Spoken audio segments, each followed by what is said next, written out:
අයිබෝන් මීමැසි ජනපද සුරකිමු අලව්ව බීස් කියන Facebook group එකේ අපි අද කතා කරන්නේ ඉතාමත් වැදගත් මාතෘකාවක් මීමැසි ජනපදයකට ආධාරක කණුවක් සකසා ගැනීම.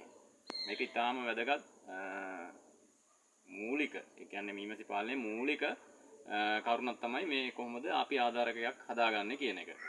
එතකොට අපි මීට පෙර කියන්නේ දැනට අවසර කිහිපයකට කලින් ඉතිහාසයක සලකපුවම ජල උගුල් සහිත එහෙම නැත්නම් වැඩි වියදමක් යන විශාල ප්‍රමාණයේ ශ්‍රමයක් වැය කරලා හදන උගුල් තමයි අපි ආධාරක කණු නිර්මාණය කරේ. එතකොට ඒ වගේ විවිධ ගැටලු ආවා. මොකද PHI මහතුරු ආපුවාම ඒ කට්ටිය ප්‍රශ්න ඇති කරනවා මේ ජල උගුල් වල මදුරුව බෝ වෙනවා කියන එක. ඊට පස්සේ අපි ඊළඟ අවාසිය තමයි මේ ජල උගුලට මැස්සොත් වැටෙනවා. මේ මැස්සොත් වැටලා මිය යනවා. එතකොට මේක අපිටත් ලොකු අවාසියක්. අනිත් එක තමයි ජල උගුලක් නිර්මාණය කරන්න විශාල මුදලක් වැය වෙනවා. දැන් වර්තමානයේ සිමෙන්ති මිල ගණන් එක්ක බලපුවාම ලොකු මුදලක් වැය වෙනවා ජල උගුලක් එක්ක කණුවක් නිර්මාණය කරද්දී. එතකොට අපි කොහොමද වඩා සාර්ථක සහ අඩු මුදලකින් මේ ජනපදයකට ඉතාමත් සුදුසු ආධාරකයක් නිර්මාණය කරන්නේ කියන කාරණය තමයි මම අද ඔබට ඉදිරිපත් කරන්නේ. මේකෙදි මෙන්න මේ වගේ ඩවුන් පයිප් එකක්. මෙන්න මේ වගේ විස්කම්බයක් තියෙන ඩවුන් පයිප් එකක් තමයි අපි භාවිතා කරන්නේ. මේක ලොකු මිලක් වෙන්නේ නැහැ. හાર્ඩ්වෙයාර් එකකින් අපිට පුළුවන් අපිට අවශ්‍ය ප්‍රමාණයට මේ කෑල්ලක් කපලා වෙන් කරලා ගන්න. සම්පූර්ණ බටයක්ම ගන්න අවශ්‍ය වෙන්නේ නැහැ. මෙන්න මේ වගේ විස්කම්බය තියෙන එකක් ගොඩක් සුදුසුයි මේකට. එතකොට මේක අඩි 4.5ක වගේ ප්‍රමාණයක් තිබුණා නම් ඇති. එතකොට අඩි 4.5ෙන් අපි මේ අඩි 1.5ක විතර වගේ ප්‍රමාණයක් පොළොවට වලලනවා. ඒ කියන්නේ යටට යන තරමට ශක්තිය වැඩි මේ කණුවේ. සාමාන්‍යයෙන් පුරෝප පොළොවක් නම් අපි අඩි 1.5ක් විතර මේක වලලනවා. එහෙම නැතුව පිහිටි පසක් නම් අඩියක් වලලුවා නම් ඒත් ඇති. ඊට පස්සේ උඩට අපි ගන්නෙ අපේ ඉනේ මට්ටම. මෙන්න මේ ඉනේ මට්ටම තමයි මේ උඩ ලෙවල් එකට ගන්න. මේ තියෙන හදපු කණුවක් මේ වගේ උඩ මට්ටම ගන්න මේ අපේ ඉනේ මට්ටම. මෙන්න මේ මට්ටම. මේක ඇති. මේ ප්‍රමාණය තමයි ගන්නෙ. එතකොට කොහොමද අපි මේ කණුව නිර්මාණය කරන්න කියන එක මම කියන්නම්.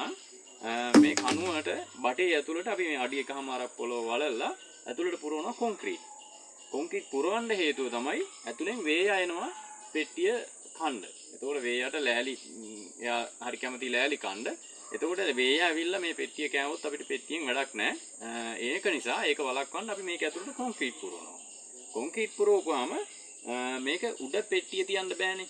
එතකොට පෙට්ටිය තියන්න අපි ලෑල්ලක් අහ ගන්න ඕනේ. මේ වගේ ලෑල්ලක් හදා ගන්න ඕනේ මේ මෙන්න මේ වගේ මේ ආධාර කණුවට.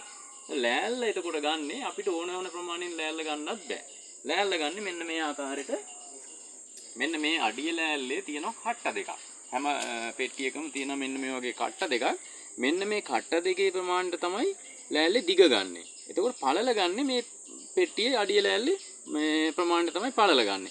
මේක වඩු බාසුන් නැහැ මේ ලෑල්ල දුන්නයි කියලා මේ දිගට ගන්න එපා. හේතුව තමයි දැන් මේ වගේ ඔහොම තිබ්බට පස්සේ ලෑල්ල ගොඩක් දිගට තිබුණොත් එහෙම වතුර වැහි වතුර වැටුනොත් එහෙම මේ පෙට්ටියටත් මේක ඉහෙනවා. ඒක නිසා ගොඩක් දිගට ලෑල්ලක් ගන්න එපා. මේ පෙට්ටිය ප්‍රමාණයට ගත්තා නම් හොඳටම ප්‍රමාණවත්. මෙන්න මේ කට්ට දෙක ප්‍රමාණයට ගන්න කියන එකෙත් ලොකු වාසියක් තියෙනවා. හේතුවක් ඇතුව තමයි එහෙම ගන්න කියන්නේ.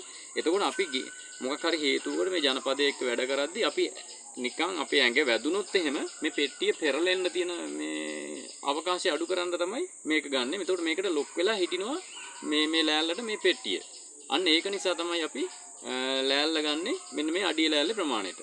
ඊට පස්සේ ලෑල්ල කොහොමද පෙට්ටියට සම්බන්ධ කරන්නේ කියන කාරණයක් බලමු. මේ වගේ අපි හිතන්න ලෑල්ලක් අරගෙන කපා ගත්තා කියලා. ඊට පස්සේ අපි මේකට ගහ ගන්නවා මෙන්න මේ වගේ දිග පරාලන 3-4ක්. 3ක් හෝ 4ක්. මේ වගේ මේ සම්බන්ධ කරගන්නවා. මේක ත්‍රුවෙන් ත්‍රුව ගහන්න පුළුවන් නම් ඒත් හොඳයි. නැත්නම් යටින් මෙහෙම ටිකක් වෙන්න ගහන්න පුළුවන් නම් ඒත් හොඳයි. ඊට පස්සේ අපි මේ හිටවගෙන කොන්ක්‍රීට් පුරවගත්ත බටේ ඇතුළට මෙහෙම බස්ස ගන්නවා. මෙන්න මේ විදිහට බස්ස ගන්නවා. එන්න එතකොට මේක මේ කොන්ක්‍රීට් එක වේලෙනකොට මේ කම්බි හොඳට අල්ලලා මේ ලෑල්ල සීට් වෙනවා මෙන්න මේ බටේට. එහෙම නැත්නම් අපිට පුළුවන් මේ කොන්ක්‍රීට් එක වේලුණාට පස්සේ වේලෙන්න කලින් මේ වෝල් ප්ලග් තුනක් දාලා ඒ වෝල් ප්ලග් තුනට ස්ක්‍රූ වෙන 3-4කින් මේක සම්බන්ධ කරගන්නත් පුළුවන්. මේ ක්‍රම දෙකටම පුළුවන් මේක සම්බන්ධ කරන්න. ගොඩක් වියදම සහ පහසුයි මෙන්න මේ විදියට මේ ඇන තුනක් ගහලා බස්ස ගන්න තියෙනවා නම්. එහෙම නැති වුණොත් එහෙම අර මේක අපහු මේ වෝල් ප්ලග් වල ප්‍රමාණයට මේ උඩ ලෑල්ලත් ආයෙ සිදුරු කරන්න වෙනවා. ආයෙ ඩ්‍රිල් එකක් හොයාගන්න යන්න වෙනවා. ඒක නිසා ගොඩක් පහසුයි මෙන්න මේ විදියට ඇන තුනක් හරි හතරක් හරි බස්සලා මේක සෙට් කරගන්න පුළුවන් නම්. ඊට පස්සේ මෙන්න මේ බටේ අපි හොඳට ගහන්න ඕනේ ග්‍රීස්. දැන් මේක මේ කලින් ජනපදයක් දැනට නැති නිසා මේ ගාලා තිබුණ ග්‍රීස් වේලිලා තියෙන්නේ. ගොඩක් වෙලාවට මේක භාවිතා කරපු නැති මේ කණුවක්. ඉතින් ඒ නිසා මේක හොඳට ග්‍රීස් කරා නම් මේක මේ ආපහු මේක දිගේ කෘමි සතුන්ට ඌඹින්ට එතකොට වෙනත් ඔය කඩුසු වර්ග මකුළුවන්ට කිසිම සතෙකුට මේකට එන්න බෑ. එතකොට ග්‍රීස් ගානවා කියලා අපි මේ මුළු කණුවේම ගාලා තේරුමක් නැහැ. මේ යට කොටසේ අපි ගන්න නැහැ. මම මේ කණුව තෝරගත්තෙත් මෙන්න මේ යට කොටසේ දැන් මේ වැහි වතුර ඉහිලා මේ මඩ හැදිලා කියන්නේ මඩ ඉහිලා තියෙනවා. එතකොට ඕක දිගේ කුඹින්ට එන්න පුළුවන්. එතකොට ග්‍රීස් ගාන එකේ තේරුමක් නැතු වෙනවා. යටටම ගාන එකේ මේ උඩ මට්ටමේ ග්‍රීස් කරා නම් හොඳටම ඇති. එතකොට දැන් අපි අර කලින් වගේ ජල උගුල් භාවිතා කරලා ඊට පස්සේ මේ ලොකුවට කණු හදාගෙන දඟලන්න ඕනේ නැහැ. ඊටාම අඩු මුදලකින් මේ වගේ කණුවක් සාර්ථකව නිර්මාණය කරගන්න පුළුවන්.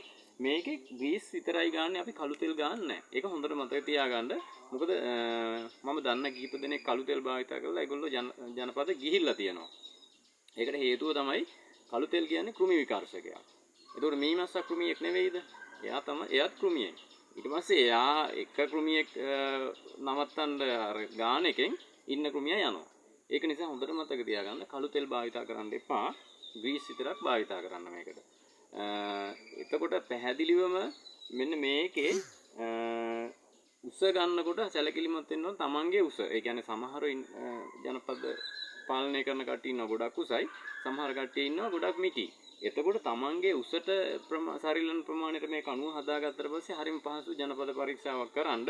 ඒකට මට නිශ්චිත ප්‍රමාණයක් කියන්න බෑ බටේ මෙච්චර දිගට ගන්න කියලා. ඒකයි මම කිව්වේ තමන්ගේ ඉනේ මට්ටමට උඩ ලෙවල් එක ගන්න කියලා.